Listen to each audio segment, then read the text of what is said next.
11절까지 봉독해서 올리겠습니다. 창세기 37장 1절에서 11절.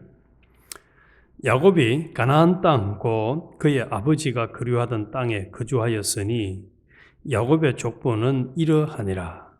요셉이 17세의 소년으로서 그의 형들과 함께 양을 칠 때에 그의 아버지의 아내들 빌하와 실바의 아들들과 더불어 함께 있었더니 그가 그들의 잘못을 아버지에게 말하더라. 요셉은 노년에 얻은 아들이므로 이스라엘이 여러 아들들보다 그를 더 사랑함으로 그를 위하여 채색 옷을 지었으니 그의 형들이 아버지가 형들보다 그를 더 사랑함을 보고 그를 미워하여 그에게 평안하게 말할 수 없었더라. 요셉이 꿈을 꾸고 자기 형들에게 말하며 그들이 그를 더욱 미워하였더라.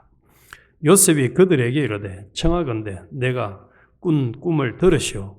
우리가 밭에서 곡식단을 묶더니 내 단은 일어서고 당신들의 단은 내 단을 둘러서서 절하더이다. 그의 형들이 그에게 이르되 네가 참으로 우리의 왕이 되겠느냐? 참으로 우리를 다스리게 되겠느냐 하고 그의 꿈과 그의 말로 말미암아 그를 더욱 미워하더니 요셉이 다시 꿈을 꾸고 그의 형들에게 말하여 이르되 내가 또 꿈을 꾼적 해와 달과 11별이 내게 절하더이다 하니라. 그가 그의 꿈을 아버지와 형들에게 말하며 아버지가 그를 꾸짖고 그에게 이르되 네가 꾼 꿈이 무엇이냐? 나와 내 어머니와 내 형들이 참으로 가서 땅에 엎드려 네게 절하겠느냐? 그의 형들은 시기하되 그의 아버지는 그 말을 간직해 두었더라. 아멘. 오늘 아침에는 요셉의 꿈과 하나님의 섭리라는 제목으로 같이 은혜를 나누겠습니다. 요셉의 꿈과 하나님의 섭리. 지금 이 순간일 수도 있고 혹시 살아오면서 내 인생은 왜 이렇게 꼬일까? 내 인생은 왜 이렇게 꼬일까? 이게 뭐지? 왜 나한테 하나님이 이런 환경을 줬지? 하고 심한 의문을 가져본 적은 없습니까? 또 오늘 아침 이 순간에 하나님이 나를 왜 지금 이 순간에 두셨을까라는 의문을 가져볼 필요가 있습니다. 그런데 이 모든 것들은 다 하나님의 계획과 섭리 속에 있다는 사실입니다. 이 창세기 37장은 야곱의 족보라 이렇게 시작을 하죠. 2절에 야곱의 족보는 이러하니라. 그러면은 우리가 흔히 족보이라면은 뭐가 나와야 되죠? 누가 누구를 낳고 누구의 자손들이 어떻게 작겠다. 어제 우리 봤던 36장에는 에돔의 족보에는 무려 35명 정도가 나옵니다. 그런데 이 야곱의 족보라 해놓고 여기에 나오는 사람의 실제 이름은 요셉밖에 나오지 않습니다. 그게 좀 특이하잖아요. 야곱의 족보라 했으면 야곱의 아들들을 쫙 12아들부터 쫙 이렇게 해야 되는데 그렇게 하는 요셉만 딱 얘기하고 있어요. 이것은 하나님이 요셉을 통해서 이루고자 하는 분명한 계획의 섭리가 있고 그 섭리의 중심에 요셉이 있다는 것을 말씀해 주기 위함이죠. 그런데 이 내용에 참 특별함이 있습니다. 요셉을 통해서 이제 하나님은 전개를 해 나가시는데 이 요셉을 아버지가 편애했다는 거예요. 편애할 수밖에 없긴 없어요. 인간적으로 생각해 보면. 요셉의 어머니 라헬을 얻기 위해서 14년간을 품삯도 받지 아니하고 일을 했고 또 늦게서 낳은 아들이니까 이게 뭐 얼마나 이 요셉이 참 귀한 아들인지 몰라요. 그래서 편애를 해가지고 채색 옷을 지었다 이렇게 얘기합니다. 이 채색 옷이 그냥 단순히 우리가 딱 채색 옷이라면 제일 먼저 머릿속에 어떤 생각이 듭니까? 알록달록한 컬러풀한 색깔의 옷이다 이렇게 생각하는데 이때 당시에 이 채색 옷은 그런 옷이었대요. 중동 사람들 옷 보면 이렇게 이제 여기가 어깨가 탁 타진 옷, 타지가지고 그냥 걸치기만 하는 옷이 있는데 그것은 이제 일할 때 주로 입는 옷이고 그러니까 형들은 전부 다 그런 옷을 입은 거예요. 이렇게 이 팔이 없는 옷, 일하기 좋은 거. 그런데 요셉 옷은 채색 옷은 이 소매가 달려가지고 이 이제 여기 목도 에라를 합니까? 이것도 있고 손도 있고 그래서 이거는 옷 일할 때 입는 옷이 아니에요. 그러면 무슨 얘기죠? 아버지가 요셉 너는 일하지 말고 그냥 잘 편안히 있어라. 그냥 애지중지 그냥 우리 그 치마 그 엄마가 그냥 돌보는 그런 아이였다. 그러니까 시골에서 일을 해 보신 분은 알겠지만은 땡볕에 일하는데 내 형제 중에 한 명은 집에서 놀고 있고 엄마하고 그냥 사랑만 받고 있다. 이러면 얼마나 그거 참 눈에 거슬리겠어요. 그래서 형들이 미워했는데 거기다가 꿈 2가지 이야기를 하는데 이 꿈 2가지 이야기가 형들한테 거슬립니까? 안 거슬립니까? 거슬리고 말고요, 이게. 첫 번째는 단 하나는 서가 있고 나머지 11단이 자기를 보고 절한다 이러니까 들으면 딱 알죠. 아, 요거 나보고 절한다는 소리구나. 나중에 2번째 꿈은 뭐라 하면 또 해와 달과 별들이 다 절한다 이러니까 아버지까지 알잖아요. 그러면 나도 너한테 절한단 말이냐. 참 기가 찰 일이에요. 안 그래도 꼴 보기 싫은데 이게 꿈까지 2번을 얘기하는 것은 이제 명확하다는 얘기잖아요. 그래서 11절 마지막에 그의 형들은 시기하되 그의 아버지는 그 말을 간직해 뒀더라. 아버지가 생각할 때 이게 뭐지 한 거죠. 이게 뭐지? 그런데 이 꿈도 누가 꾸게 한 겁니까? 꿈도 하나님 꾸게 하신 거예요. 편애를 하도록 한 것도 하나님이 그렇게 하신 거예요. 또 늦게 해서 나이를 통해서 그 요셉이 태어난 것도 하나님이 그렇게 하신 것입니다. 그래서 내 주변에 일어나고 있는 많은 사람들의 활동들이나 환경들이나 이런 것들은 또 요셉이 지금 당하는 것처럼 말이죠. 아주 그냥 극한 미움을 당하게 하는 것도 하나님이 하시는 일이라는 사실입니다. 그런데 이 본문을 이제 계속 나가보면은 그 형들은 이제 양들을 치기 위해서 나가서 이제 일을 하고 있어요. 그런데 아버지가 이제 너희 형들의 안부가 어떤지 한번 가서 보고 와라 이렇게 이야기를 합니다. 그러니까 이 아버지가 이제 명령을 하니까 요셉은 알겠습니다. 그 평상시는 늘 집에 그냥 엄마하고 아버지하고 있다가 이제 아버지가 형들을 가보고 오라 하니까 보러 갑니다. 그런데 그 거리가 여기에 이제 중간에 15절에 그렇게 나옵니다. 어떤 사람이 그를 만난 그가 덜에서 방황하는지라.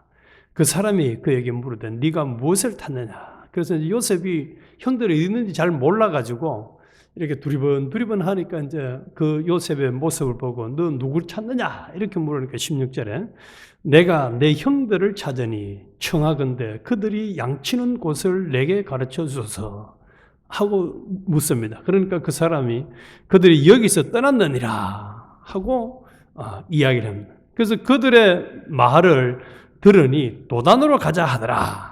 그래서 이제 도단으로 형들이 양을 치러 갔다는 이야기를 들었습니다. 그리고 요셉은 도단이 그의 형들의 뒤를 따라가서 도단에서 그들을 만나니라. 그런데 이 도단까지는 그러니까 아버지가 살고 있는 집에서 도단까지는 거리가 약 100km 정도 된대요. 그러니까 상당히 먼 거리예요. 상당히 먼 거리. 그래서 한 70마일, 한 65마일 정도 되는 거리죠. 이게 우리는 65마일 뭐 차 가지고 가면 금방 가지만은 걸어가면은 3일 정도로 가야 되는 길이에요. 그러니까 이 짧은 길이 아니에요. 도단까지 갔다 이 말은 그냥 하루 그냥 삐쭉 갔다가 온 게 아니에요. 거리가 이게. 그것도 혼자서 말이죠. 그래서 이 아버지의 요구에 따라서 요셉은 충실하게 그 사명을 감당을 한 거죠. 그런데 이제 형들을 만나러 갔는데 18절 보십시오. 18절. 요셉이 그들에게 가까이 오기 전에 그들이 요셉을 멀리서 보고 죽이기를 꾀하여 서로 이르되 꿈꾸는 자가 오는도다. 꿈꾸는 자. 저 봐라. 참, 우리한테 아주 그냥 약 올린 좋은 못된 인간이 한다 온다 하고 이제 형들이 다 이제 의논을 합니다. 그래서 죽이자 하다가 그만 구덩이에 집어넣자. 그런데 이 구덩이가 우리는 이런 구덩이는 저는 잘 못 본 것 같아요. 이렇게 사람을 딱 집어넣으면은 혼자서는 절대로 나올 수 없는 구덩이. 그런데 그 구덩이가 물이 차면 어떻게 되겠습니까? 물이 찬 구덩이는 바로 죽어버리는 거예요. 그런데 성경에 그래서 물이 없었다는 것을 분명히 얘기하고 있어요. 그래서 혼자 구덩이에 갇혀가지고 김재학 권사님 요셉이 무슨 생각을 했을까요? 그 구덩이 퍽 빠져가지고 이제 나갈 수도 없고 나 여기서 죽는다 이런 그런 상황에 처했을 때 내가 이러다가 죽나? 혹시 그런 막다른 상황에 한번 이르러 본 적이 있습니까? 저는 이런 생각을 한번 가져본 적이 있어요. 혼자 우리 그 집이 덕유산 밑인데 맨날 그 멀리만 보이는 덕유산을 저 도대체 어떻게 생긴 곳인가 한번 가보자 싶어서 이제 걸어서 제가 한 4시간을 걸어서 덕유산까지 이렇게 이제 거의 한쪽 산 꼭대기까지 올라갔다가 또 내려갔어요. 내려가는데 이야, 이 나무들이 키가 이보다 더 높아요. 훨씬 더 크고. 근데 이제 잔잔한 대나무가 있는데 그 대나무를 잘못 밟으니까 쭉 미끌려가지고 한 20-30m를 쭉 내려가는 거예요. 그때 제가 머리 끝이 빡빡 서더라고. 야, 여기서 내가 잘못하면 다쳐서 못 걷게 되어지면은 내가 아무리 과음질해도 아무도 소리 안 들려요. 몇 시간 떨어진 거리니까. 여기서 죽겠구나 하는 불안감이 왔어요. 그래서 바로 돌아온 적이 있어요. 아마 요셉이 그런 상황이지 않았을까? 내가 이제 여기서 죽었구나. 그런데 하나님은 이 요셉을 그래 구덩이에 죽이려고 집어넣은 게 아니거든. 그때에 르우벤이 나중에 이 자기 동생들이 이제 요셉을 구덩이에 집어넣고 죽이려고 한다는 생각을 듣고 그러지 말고 우리가 팔아버리자.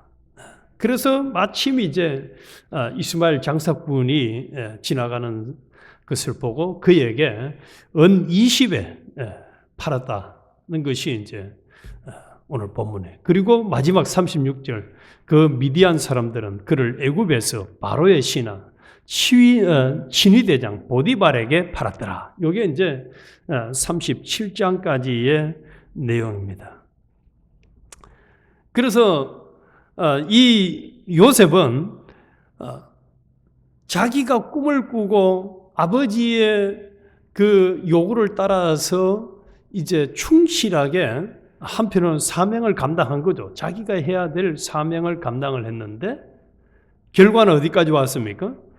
시위대장 보디발 집에 팔리기까지 종으로 팔려가는 참 아무런 생각도 없이 난데없이 가게 되어진 이런 상황이 요 37장까지의 내용입니다. 그리고 요 과정에 이제 하나가 더 나오는 것이 아버지 이스라엘에게 야곱에게 형들이 거짓말을 해요. 피 묻은 옷을 보여주면서 요셉이 죽었다라고 이제 거짓말을 하는 내용이 나옵니다. 그래서 34절에 보면은 자기 옷을 찢고 굵은 배로 허리를 묶고 오래도록 그의 아들을 위하여 애통하니 그의 모든 자녀가 위로하되 그가 위로를 받지 아니하여 이르되 내가 슬퍼하며 서울로 내려가 아들에게로 가리라. 그래서 귀하디 난 이 요셉이 죽었다는 소리를 들은 아버지는 너무너무 애통해하고 슬퍼하는 그런 상황에 처했습니다. 그래서 이전에는 라반에게 속이고 또 형에게 속였던 야곱이 이제는 자기 자식들한테 야무지게 거짓말하는 거짓말에 고통을 당하는 장면도 이 37장에는 기록이 되어 있습니다. 자, 그러면은 우리 여기서 이제 오늘 제목을 하나님의 섭리, 요셉의 꿈과 하나님의 섭리를 했는데, 결론적으로 요셉이 형들에게 미움을 받아서 죽일 고비를 넘기고 팔리게, 보디발 집으로 팔려가게 된 것은, 이것은 철저하게 하나님이 그렇게 하셨다는 것을 분명히 알 수 있어요. 꿈도 하나님이 꿈을 꾸게 한 거고, 또 형들이 미워하다가 나중에 우연히 만난 사람이 이제 형들이 목축하는 데까지 가도록 가이드를 해준 거, 우연히 만난 사람도 하나님이 준비를 해줬고, 그리고 그 형들이 요셉을 보고는 죽이자라고 했던 그 생각들이나 구덩이에 집어넣었던 일이나 다시 팔았던 일까지도, 또 그 마침 지나가는 장사꾼을 지나가도록 하신 분도 하나님이라는 사실, 그리고 시위대장 집에 팔리가 간 것도 그것도 하나님이시라는 거예요. 우리 종종 이런 생각을 하잖아요. 내가 저 인간을 만나서 너무너무 힘들어졌다. 저 사람을 안 만났더라면 내가 이런 참 고생은 안 할 건데 하는 생각을 하는 대상도 있고 그런 사람도 있었죠. 그런데 이 37장은 그것까지도 누가 하셨다는 거죠? 하나님의 섭리 속에 있었다는 거예요. 우연히 실수로 그런 일이 닥친 것이 아니라는 사실. 우리는 우리의 삶 속에서 어떤 어려움이 오더라도 하나님께서 그 고난을 사용하여 더 큰 목적을 이루실 것을 믿고 신뢰해야 합니다.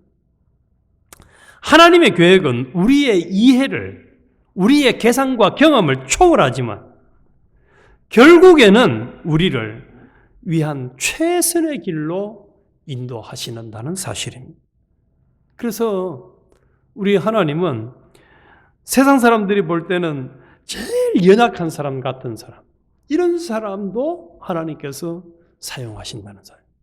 종종 어른들을 만나면 그러게, 나 같은 사람은 교회 가서 뭐 도움이 안 돼, 쓸모가 없어, 이렇게 얘기하고, 천국 가시는 우리 어머님도 종종 나를 빨리 데려갔으면 좋겠다, 이렇게 종종 얘기를 하세요. 천국 가서 이 고생 안 하면 좋겠다, 이렇게 하시는데, 그런데 우리는 왜 살려놨죠? 우리는 왜 살려놓은 거예요? 아직도 하나님께서 우리를 통한 하나님의 계획이 있기 때문이라. 그래서 우리는 그런 소리를 하면 안 돼요. 철저하게 우리가 질문할 질문은, 하나님, 나를 통해서 무슨 목적을 이루시려고 합니까? 하나님, 오늘 내가 해야 될 일이 뭡니까? 그리고 그것 찾고 그것을 순종하는 일, 이것만 하면 나머지는 하나님이 다 책임지시고 하나님이 다 환경을 교통정리해 주시고 이루어 가신다는 사실입니다. 그래서 우리 어떤 경우도 이게 뭐지 하기 전에 하나님의 섭리, 계획, 하나님이 나를 왜 이리 인도하셨을까? 이것을 통해서 내게 뭘 요구하시나? 요셉이 아버지가 형들에게 가보라 하면은 철저하게 그냥 3일 길을 걸려서라도 가서 그 일을 하는 거. 우리가 할 일은 이것만 해요. 알겠습니다. 아멘 하고 그때 따라가는 거. 그래서 오늘 하루도 외지보다는 하나님, 나를 통해서 뭘 하기를 원하십니까? 내가 뭘 해야 되겠습니까? 알려주세요. 그리고 말씀하시면 아멘 하고 즉시 순종만 하는 우리가 됩시다. 그러면은 나머지는 하나님이 싹 다 돌봐주십니다. 더해 주십니다. 나머지는 더해 줄게 한 대로 더해 주는 이 복을 누리는 우리가 되기를 주님의 이름으로 축원합니다. 하나님 아버지, 참 살다 보면은 이해 안 되는 일들이 너무 많습니다. 사람과의 관계도 그렇고 물질과의 관계도 그렇고 일도 그렇고, 그럴 때마다 하나님을 원망도 많이 했던 것 용서하여 주셔보소. 불평 좌절도 많이 했던 것 용서하여 주셔보소. 요셉은 형들에게 미움을 받아서 결국 인신매매를 당하는 참 불쌍한 처지에 놓였습니다. 남의 나라에 팔려갔습니다. 하나님이 섭리하신 것입니다. 하나님의 분명한 계획과 목적이 있어서 간 것입니다. 우리도 우리가 만나는 어떤 상황을 지금도 앞으로 만나더라도 하나님의 계획 섭리를 믿고 감사하며 믿음으로만 나아가게 하여 주시옵소서. 어떤 경우도 좌절, 원망, 불평하고 하나님이 하기 원치 않는 옛사람으로 돌아가서 마귀의 종노릇 하는 일은 절대로 하지 않게 하여 주시옵소서. 우리 하나님은 우리를 절대로 저버리지 아니하고 버리지 아니하십니다. 항상 함께 하시며 인도하십니다. 인도하시는 하나님의 섭리만 뜻만 찾아서 순종하여 우리를 통해서 이루고자 하는 큰 계획과 목적을 온전히 이루어 드릴 수 있는 장성한 믿음의 사람들이 되게 하여 주시옵소서. 그래서 하나님께 크게 영광만 돌리게 하여 주시옵소서. 예수님 이름으로 기도드리옵나이다. 아멘. 하늘에